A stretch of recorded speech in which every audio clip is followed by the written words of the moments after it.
more than 170 racehorses were suddenly banned from competition in Oklahoma. This was not because of one catastrophic breakdown or one isolated mistake. It happened because something deeply concerning was being seen again and again after races. Horses were crossing the finish line and then struggling to move. They were visibly distressed and unable to recover, the way elite athletes should. Some of them, according to reports, could barely walk off the track under their own power. And now, after a judge's intervention, some of those same horses are being allowed back into competition. But there is a question that should make everyone in this sport stop and think very carefully. Should they be allowed back before we even understand what caused that level of distress? This situation is not just about legal arguments or regulatory authority. It is not just another controversy that will pass through the news cycle and disappear. At its core, this is about horses. These are animals that do not choose to race. They do not have a say in how hard they are pushed, how they are trained, or when they are asked to perform. They rely entirely on humans to make decisions that protect their welfare. So when those horses begin to show signs that something is wrong, especially signs that repeat themselves across multiple races, it becomes impossible to ignore.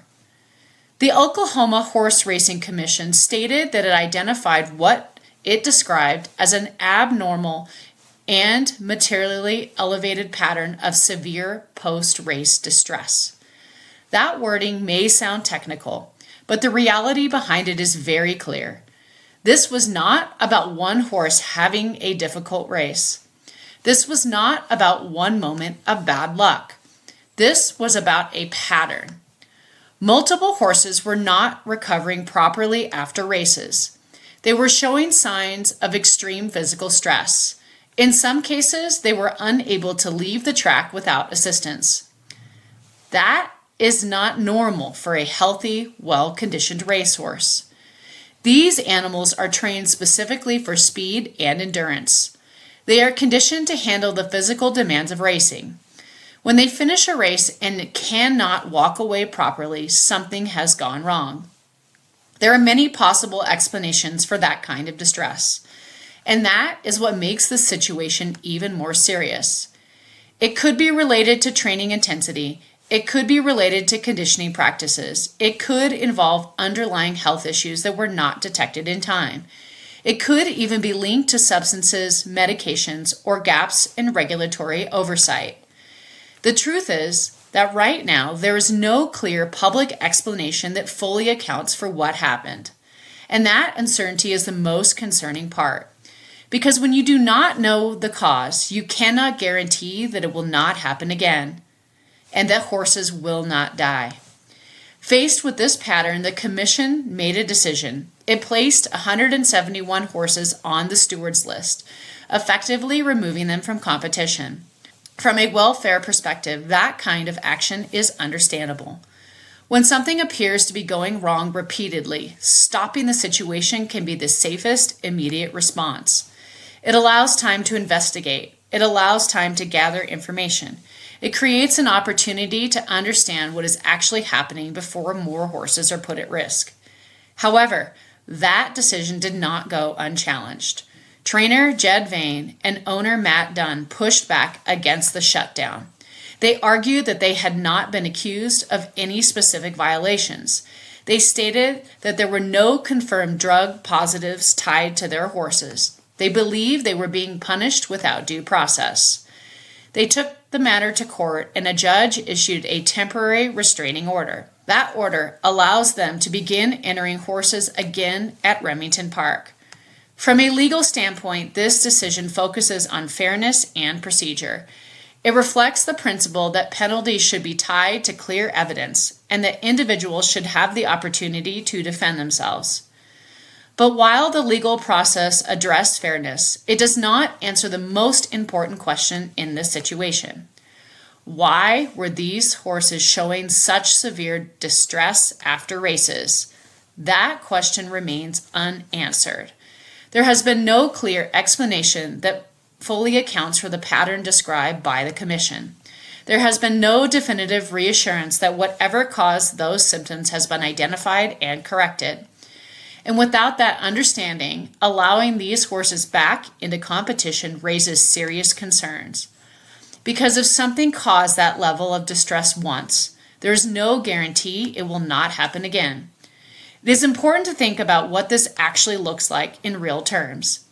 A horse finishes a race, the crowd is focused on the results, the times, and the excitements of the competition. But behind that moment, a horse is trying to move and struggling. Its body is not recovering as it should. Its system is under stress beyond what is expected. It cannot simply walk away and return to normal. This is not just a performance issue. That is a welfare issue. And when that scene repeats itself, it becomes something that demands attention. This is why many people feel that allowing these horses back into racing so quickly is the wrong decision.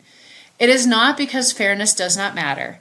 It is not because legal rights should be ignored. It is because welfare has to come first. If there is even a possibility that something in the system is causing harm, then understanding that problem should take priority over returning to competition. Racing can wait. Answers cannot. Horse racing is already under intense scrutiny. Public trust in the sport depends on how situations like this are handled. Every decision sends a message. Allowing horses back into competition without clear answers risks sending the message that continuing the sport is more important than understanding what went wrong. On the other hand, choosing to pause and investigate thoroughly would send a different message. It would show that welfare of the horse is the top priority, even when it is inconvenient or costly. This situation is still unfolding. The legal battle is not over, and more developments are likely to come. But the deeper issue remains unchanged. Until there is a clear understanding of why these horses were struggling after races, it is difficult to justify putting them back in that same situation again. Because at the end of the day, this is not just about rules, regulations, or court decisions. It is about responsibility. It is about recognizing when something is not right and taking the time to fix it before moving forward. So let us know what you think about this situation. Should these horses be allowed to compete again right now? Or should everything pause until there are real answers? Let us know your thoughts.